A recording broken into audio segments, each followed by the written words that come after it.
అందరికీ నమస్కారం. ఈరోజు కథ విడువనులే చెల్లి పార్ట్ 29.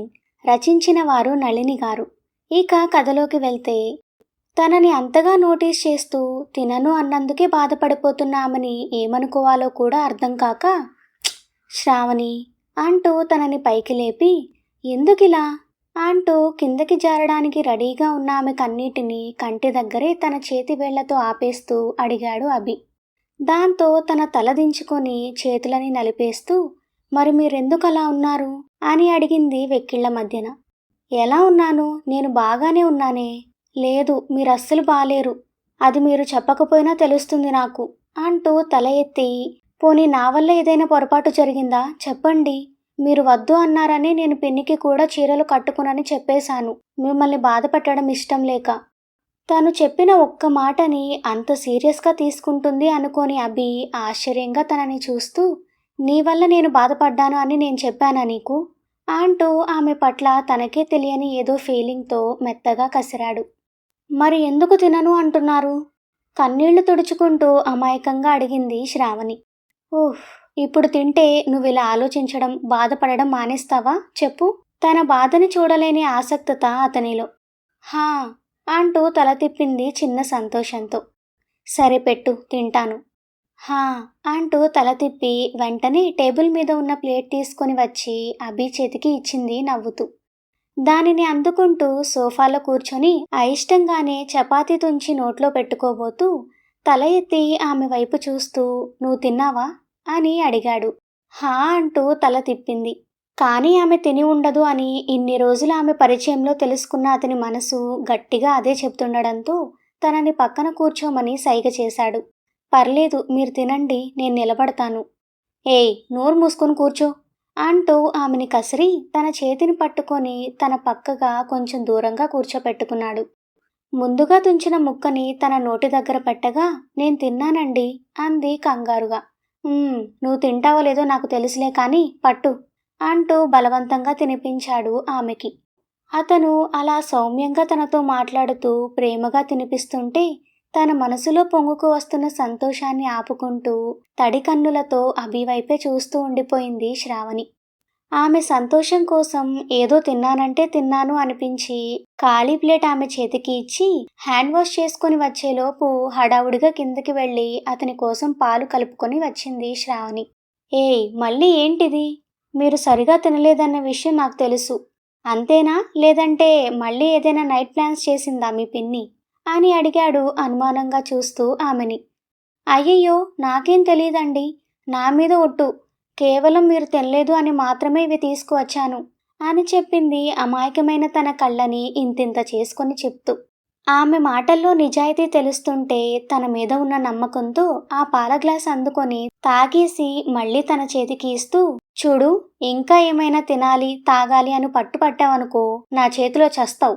కాబట్టి నోరు మూసుకొని పడుకో ఇంకా, నన్ను విసిగించకుండా అని చెప్పాడు కొంచెం సీరియస్గా. దాంతో అతనికి కోపం వచ్చింది అని అర్థమై అలాగే అంటూ బుర్ర గిర్రున ఊపి గ్లాస్ పెట్టేసి వచ్చి లైట్స్ ఆఫ్ చేసి పడుకుంది మంచంకి చివరన.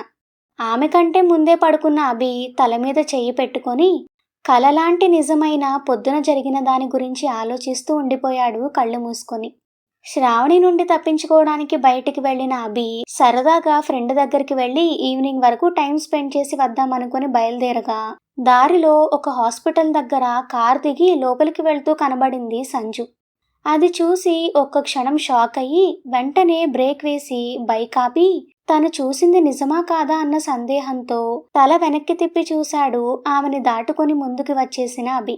Peach colour top, baby pink colour లెగ్గిన్లో లోపలికి వెళుతున్న ఆమెని చూసి, ఇదేంటి సంజు ఇక్కడ ఉంది అనుకుంటూ వెంటనే తన బైక్ వెనక్కి తిప్పి హాస్పిటల్ దగ్గరికి పోనిచ్చి బైక్ పార్క్ చేసి అప్పటికే ఆమె లోపలికి వెళ్లడంతో తాను వెనకే లోపలికి వెళ్ళాడు అభి. కానీ అప్పటికే ఆమె కనబడకపోవడంతో ఎటు వెళ్ళిందో తెలియక వెతుక్కుంటూ ఎదురుగా వస్తున్న డాక్టర్కి డాష్ ఇచ్చి సారీ చెప్పాడు. ఇట్స్ ఓకే, బట్ ఎవరు మీరు, ఇక్కడేం చేస్తున్నారు అని అడిగాడు ఆయన. మా రిలేటివ్స్ ఉంటే. ఓకే ఓకే, అర్థమైంది, కానీ ఇది ఆపరేషన్ థియేటర్, ఇక్కడ ఉండకూడదు, దయచేసి ఇక్కడి నుండి వెళ్ళిపోండి అని చెప్పి నర్స్ని పిలిచి ఆమెని ఏదో అడుగుతూ లోపలికి వెళ్ళిపోయాడు డాక్టర్. సంజు కోసం వెతుక్కుంటూ అక్కడి నుండి పక్కకి వచ్చిన అభి, ఇదేంటి ఇప్పుడే కదా తనని ఇక్కడ చూశాను, మరి ఇంతలోనే ఎక్కడికి వెళ్ళింది, అసలు నేను చూసింది నిజమేనా అనుకుంటూ ఏదో ఆలోచన రాగా రిసెప్షన్ దగ్గరికి వెళ్ళి సంజన పేరు చెప్పి తన గురించి అడిగాడు. 1 మినిట్ సార్ అంటూ అతను చెప్పిన దాన్ని బట్టి సంజన డీటెయిల్స్ వెతికి, అవును సార్, ఆవిడ ప్రెసెంట్ ఇన్పేషెంట్గా హాస్పిటల్లో ఉన్నారు అని చెప్పింది ఆమె. వాట్ అని ఆశ్చర్యపోతూ, కానీ ఎందుకు అని అడిగాడు. ఆ అమ్మాయి ఏదో చెప్పేలోపు సంజు వాళ్ళ మమ్మీ హ్యాండ్ బ్యాగ్తో అక్కడికి రావడం చూసి ఆంటీ అంటూ షాక్ అయ్యాడు.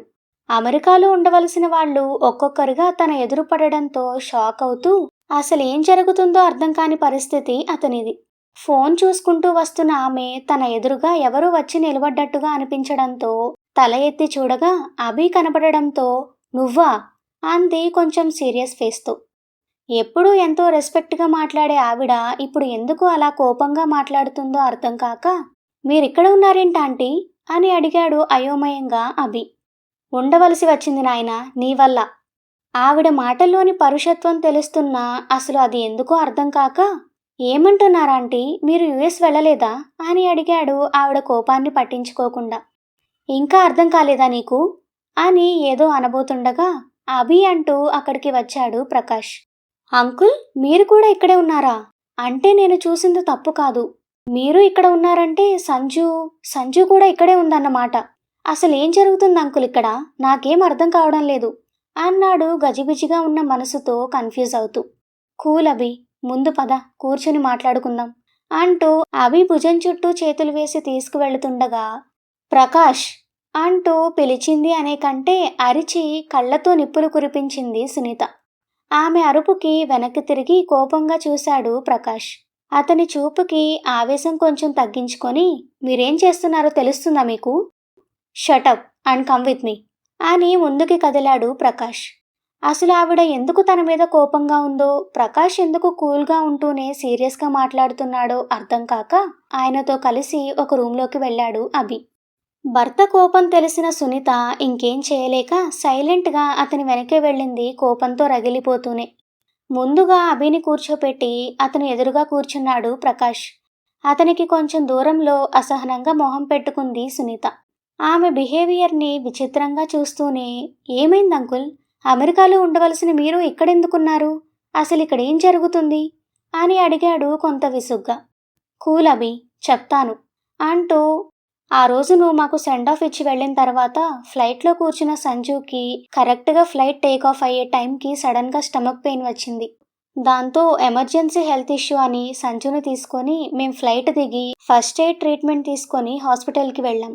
ఆ మాట విని సంజుకి ఏమైంది అంకుల్ అని అడిగాడు కంగారుగా అభి.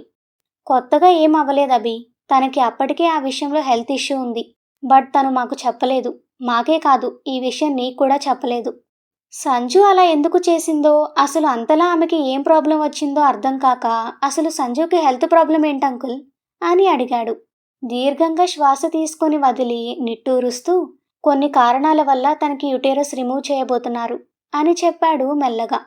వాట్ అంటూ షాక్ అవుతూ లేచి నించున్నాడు. అసలు తనేం విన్నాడో అర్థం కాక అభి.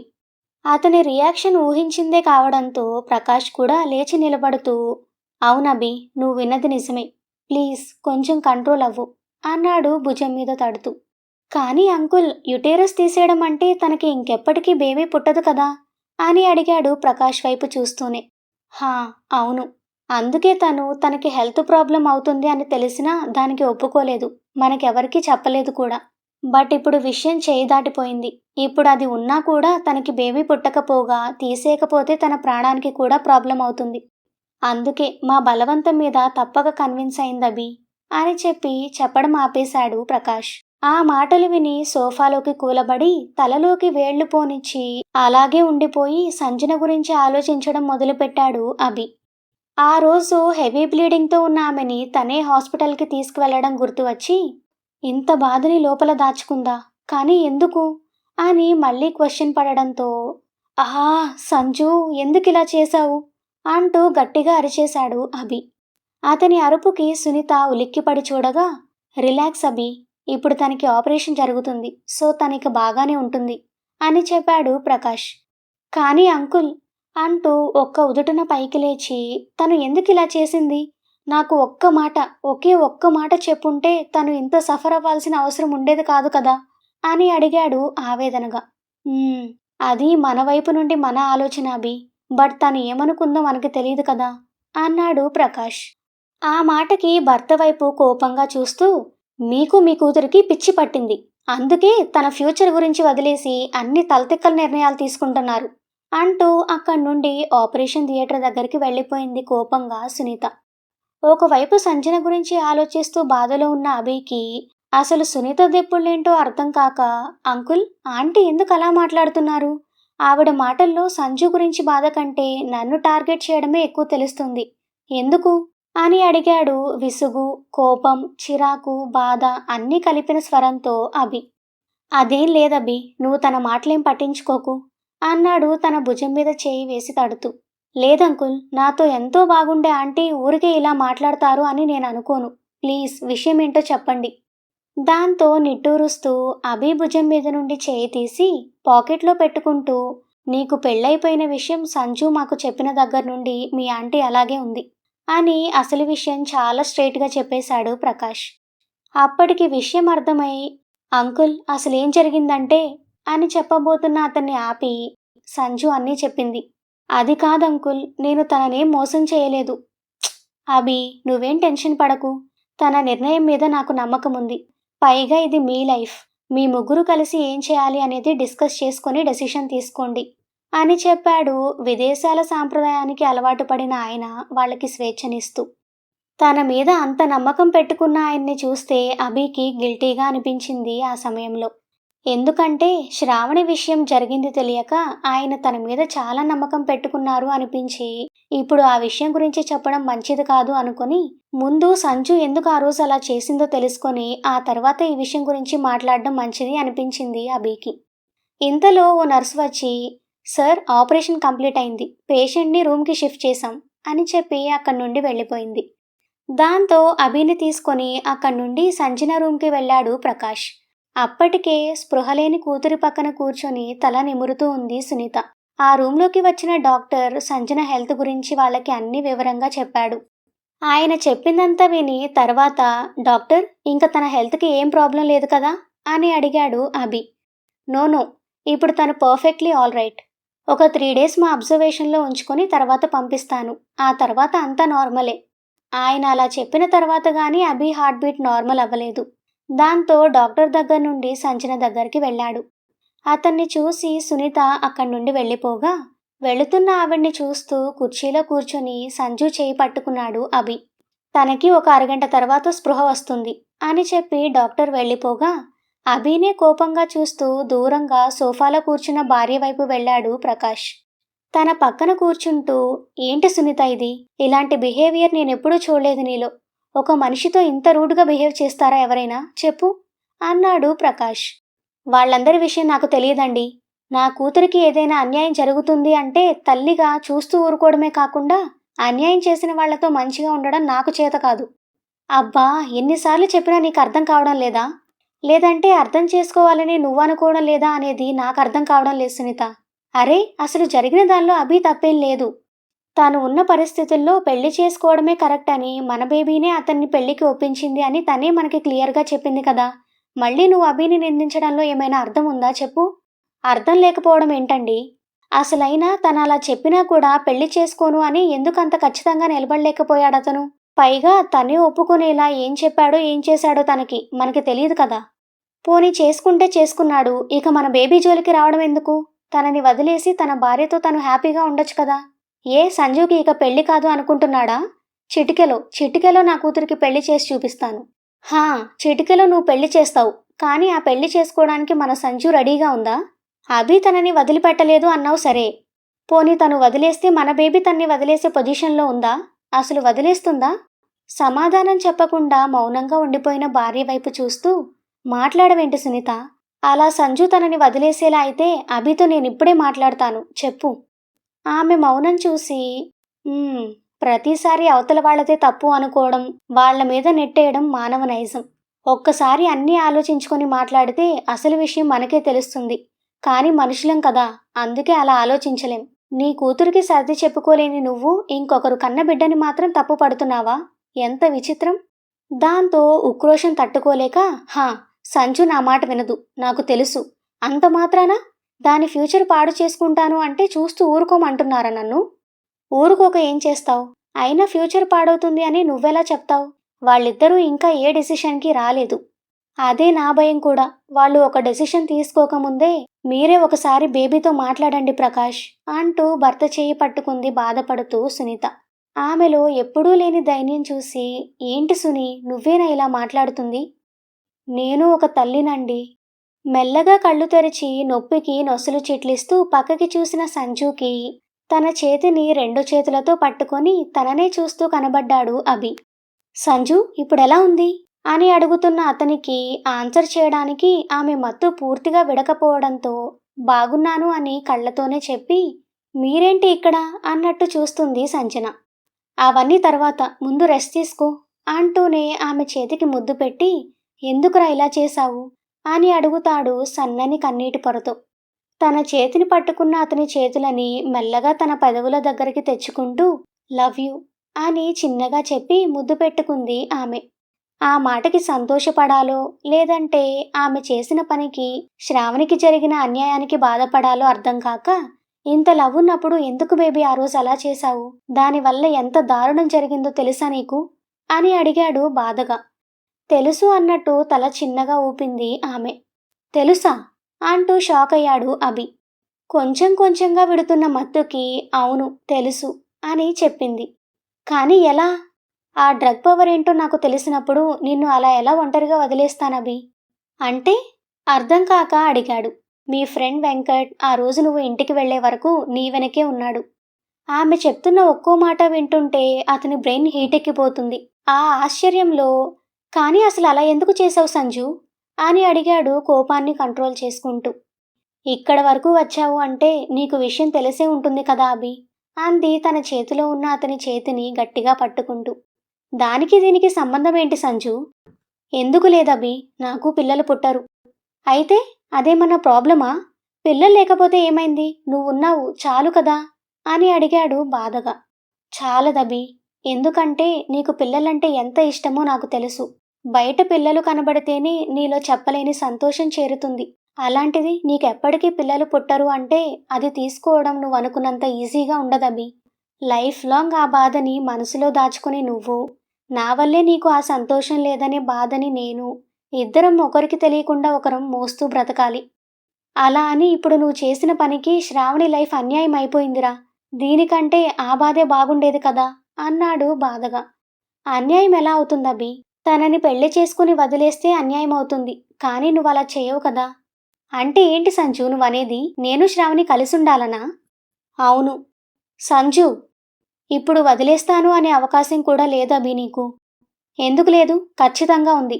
తన కోసం మంచి అబ్బాయిని చూసి జరిగింది మొత్తం చెప్పి పెళ్లి చేయగలను. మంచి చెడు అనేవి విడివిడిగా రాసిపెట్టి ఉండవభి. సమయాన్ని అవకాశాన్ని బట్టి రెండింట్లో ఏదో ఒకటి బయటకు వస్తుంది.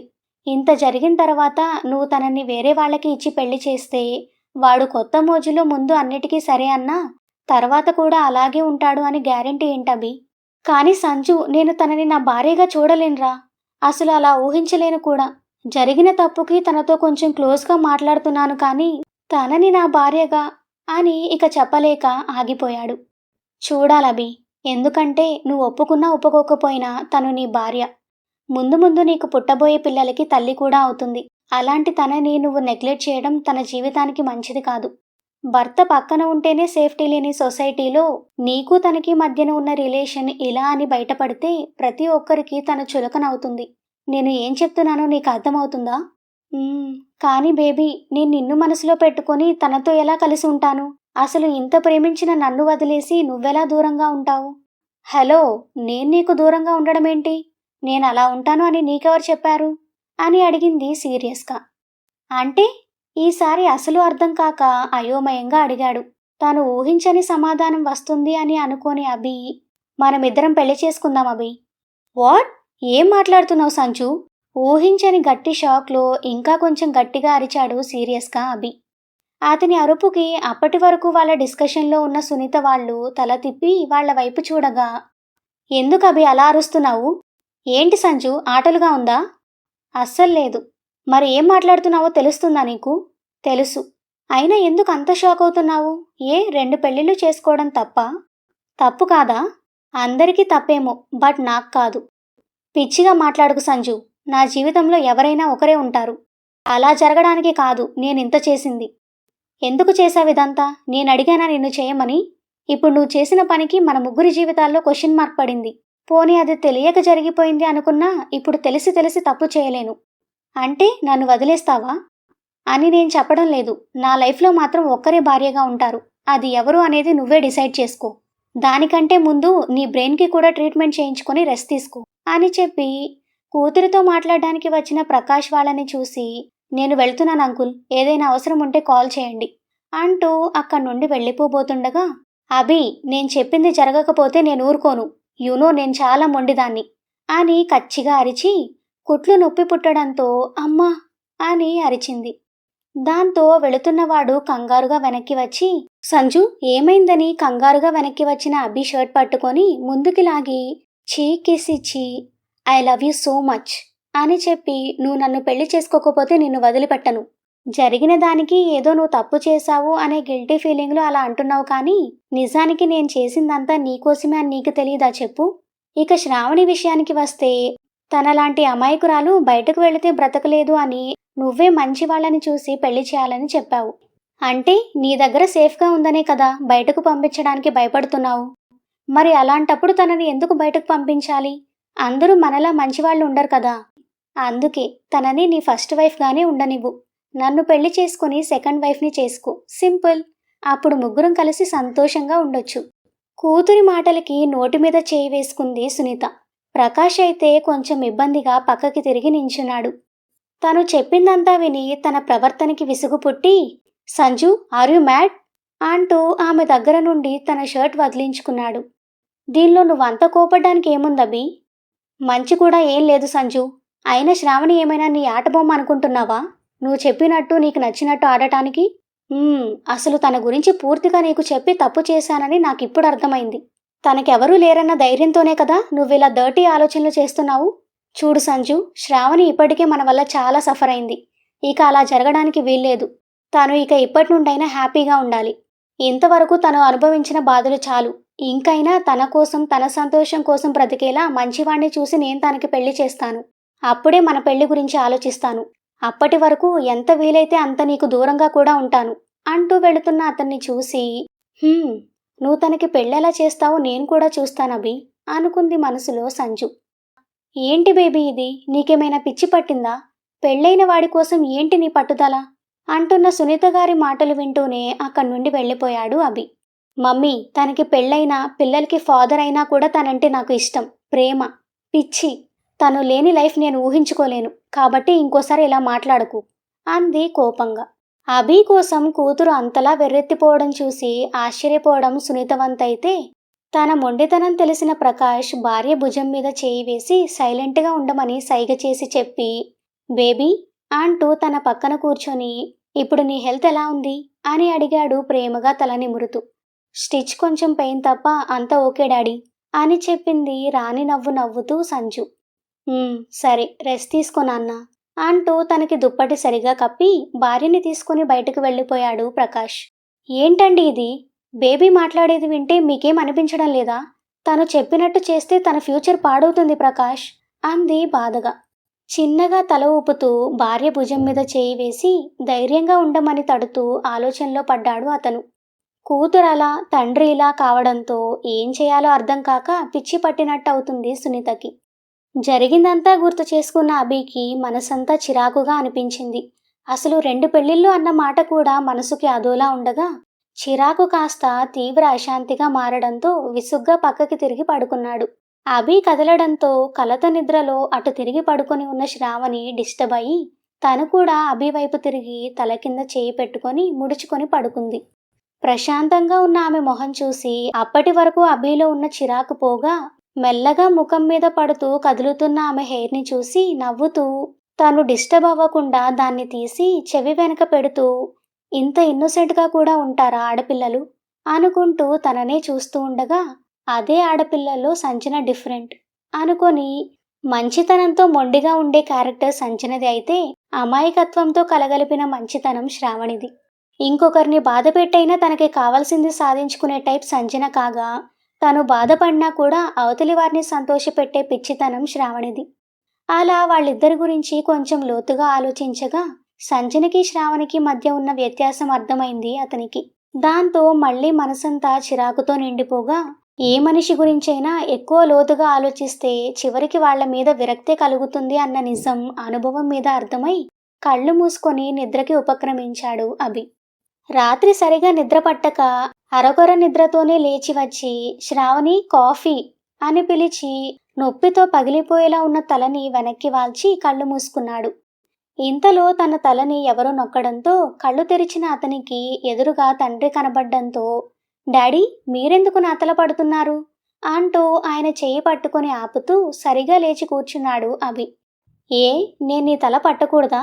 మర్చిపోయావా? చిన్నప్పటి నుండి నీ హెల్త్ ఎప్పుడు బాగోకపోయినా తెల్లవార్లు నీ దగ్గరే కూర్చొని ఇలాగే ఒళ్ళు కాళ్ళు పట్టేవాణ్ణి. అదెలా మర్చిపోతాను డాడీ అంటూ పక్కన కూర్చుని ఆయన ఒడిలో పడుకున్నాడు అప్పటి విషయాలన్నీ గుర్తు చేసుకుంటూ అభి. కొడుకు చాలా రోజుల తర్వాత అలా పడుకోవడంతో నవ్వుతూ, ఏమైంది నాన్న, ఎందుకు అలా ఉన్నావు అని అడిగాడు తన తల పడుతూనే శరత్చంద్ర.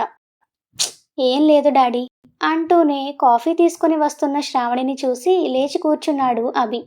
వైట్ చుడిదార్లో తలస్నానం చేసి ఆరని జుట్టుని మిడిల్లో బ్యాండ్ పెట్టి వదిలేసి, తాళి చైన్తో పాటు నల్లపూసలు కూడా నిత్యం మోస్తూ, పాపిట్లో కుంకుమని ఏ ఒక్కరోజు మర్చిపోకుండా పెట్టుకుంటూ, చేతులకి నిండుగా గాజులతో ఎప్పుడూ నిండుగా ఉండే తనని చూసిన ప్రతిసారి అభి మనసుకి చాలా ప్రశాంతంగా అనిపిస్తూ ఉంటుంది. దగ్గరికి వచ్చి అభికి కాఫీ ఇచ్చి, మావయ్య మీరు మందులు వేసుకున్నారా అని అడిగింది. వేసుకున్నానమ్మా. మరి టిఫిన్ చేసేయండి మావయ్య, లేకపోతే లేట్ అవుతుంది, మళ్ళీ మందులు వేసుకోవాలి కదా. హా, అభి కూడా స్నానం చేసి వచ్చిన తర్వాత తింటానులే తల్లి, రోజు ఎలాగో ఇంటి దగ్గర ఉండడు కదా. అలాగే మావయ్య అంటూ భుజాల మీద నుండి చున్నీ కిందికి జారకుండా జాగ్రత్తగా పట్టుకొని అక్కడి నుండి కిచెన్లోకి వెళ్ళిపోయింది. తను వెళ్ళిపోయే వరకు ఊరుకొని, డాడీ పిన్ని ఫోన్ చేసింది, దసరాకి హరిత వాళ్ళు కూడా వస్తున్నారంట, మనల్ని కూడా రమ్మంటుంది అని చెప్పాడు అభి. నీ వీలుని బట్టి మనం కూడా వెళ్దాంరా, పాపం శ్రావణి చిన్నప్పటి నుండి ఊరు దాటి కూడా రాలేదట, అలాంటిది ఇప్పుడు ఏకంగా 3 నెలలైంది ఇక్కడికి వచ్చి, పైకి చెప్పకపోయినా తనకి కూడా వాళ్ళ నాన్న తమ్ముడిని చూడాలని ఉంటుంది కదా అన్నాడు శరత్. మనసులో అవును అనుకుంటూ, అయితే వెళదామా నాన్న అని అడిగాడు. హా సరే అయితే, హరి కోసం ఏమైనా తీసుకోవాలేమో తీసుకోండి. అలాగే, ఒకరోజు అమ్మాయి నువ్వు వెళ్ళి షాపింగ్ పూర్తి చేసుకుని రండి అని చెప్పి లేచి బయటకు వెళ్ళాడు ఆయన. కాఫీ అయిపోవడంతో కప్పు తీసుకొని కిచెన్లోకి వెళ్ళి సింక్లో పెడుతూ అటు తిరిగి టిఫిన్ వేయడానికి ఏర్పాట్లు చేస్తున్న శ్రావణిని చూసి, ఓయ్ ఏం చేస్తున్నావే అని అడిగాడు. ఉన్నట్టుండి వినబడిన అభి పిలుపుకి ఉలిక్కిపడి, ఏం లేదండి అంటూ వెనక్కి జరిగింది కంగారుగా. ఏయ్ ఎందుకే ఊరికే కంగారు పడతావు? అదేం లేదండి. సరేలే కానీ ఈరోజు నాకు బిర్యానీ కావాలి, చేస్తావా? హా చేస్తాను అంటూ గిరిగిరా తిప్పింది తలని. Thank you. అలాగే మనం దసరాకి మీ ఊరు వెళ్తున్నాం అని చెప్పాడు. అవునా? సంతోషంతో వెలిగిపోతుందేమో అనుకున్న ఆమె మొహంలో లేని కళకి, ఏ నీకిష్టం లేదా అని అడిగాడు అభి. అదేం లేదండి. మరెందుకు సంతోషంగా లేవు? అలాంటిదేం లేదండి. సరే నేను స్నానం చేసి వస్తాను, ఈలోపు టిఫిన్ రెడీ చేయి. కొన్ని రోజులుగా అభి ప్రవర్తన గురించి ఆలోచిస్తున్న ఆమె రాత్రి అలా ప్రవర్తించిన అతని తీరుకి ఇంకొంచెం భయపడి, ఉన్నట్టుండి అభి ఊరు వెళ్దాం అనడం ఏంటో అర్థం కాక దాని గురించి ఆలోచిస్తూ తన పని తను చేసుకుంది. కాసేపటికి శరత్ గారు టిఫిన్కి వచ్చినా అభి రాకపోవడంతో అతన్ని పిలవడానికి వెళ్ళింది శ్రావణి. అప్పటికే తను ఫోన్లో సీరియస్గా మాట్లాడుతూ, చూడు సంజు, నీ పిచ్చి పనులతో నాకు పిచ్చి ఎక్కించకు. మన పెళ్లి జరగాలా లేదా అనేది నీ నిర్ణయం మీదే ఆధారపడి ఉంటుంది, అంతేకాని శ్రావణిని ఇక్కడ ఉంచడం అనేది జరగదు అంటున్న అభి మాటకి షాక్ అయ్యి అలాగే నిలబడిపోయింది ఆమె. ఆ ఒక్క మాట తన గుండెల్లో అగ్నిపర్వతాలు పేల్చడంతో కళ్ళ నుండి కన్నీళ్లు బయటకు రావడం కూడా తెలియని ఆమె అలాగే నిలబడిపోయింది రాయిలా. అమ్మ శ్రావణి, ఇంకా ఎంతసేపు అంటమ్మా అని మావగారు పిలవడంతో స్పృహలోకి వచ్చి కారిపోతున్న కన్నీటిని తుడుచుకుంటూ అక్కడి నుండి కిందకి వెళ్ళిపోయింది. చూడు సంజు, నీకింతకుముందు చెప్పాను, ఇప్పుడు మళ్ళీ చెప్తున్నాను, నా లైఫ్లో ఎవరైనా ఒకరే ఉంటారు. అది నువ్వా శ్రావణినా అనేది నువ్వే డిసైడ్ అవ్వు. అంతేకాని తను ఉండాలి నువ్వు ఉండాలి అంటే మాత్రం కుదరదు. అయినా ఇది నా లైఫ్. నా లైఫ్కి ఇప్పటి వరకు నాకు తెలియకుండా డైరెక్షన్ చాలా బాగా చేశావు. బట్ ఇప్పుడు అలా జరగదు. నా లైఫ్ నేను మా డాడీకే వదల్లేదు. అలాంటిది నీకు వదిలేసి ఊరుకుంటాను అని ఎలా అనుకున్నావు? ఏది ఏమైనా నీ ఆలోచన తప్పు. అది నేను చేస్తాను అనుకోవడం మాత్రం నిజంగా నీ పిచ్చితనం. నీ ఆలోచన మారే వరకు నువ్వు నాకు దూరంగా ఉండడం మంచిది. ఎందుకంటే ఇప్పటి వరకు నీకు కోపంగా అయినా సరే సమాధానం ఇస్తున్నాను. ఇంకోసారి ఈ విషయం గురించి మాట్లాడడానికైతే నాకు కాల్ చేయొద్దు. చేసినా నా నుండి నీకు సమాధానం రాదు. ఛ, ఎలా ప్రేమించానే నిన్ను. కానీ నువ్వు ఇలా జీవితాలతో ఆడుకునేలా తయారయ్యావు.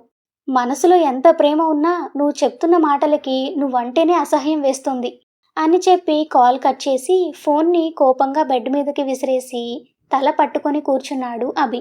కొడుకుని పిలవడానికి వెళ్ళిన కోడలు తిరిగి ఒంటరిగా రావడం చూసి, ఏంటమ్మా ఒక్కదానివే వస్తున్నావు, అభి ఎక్కడా?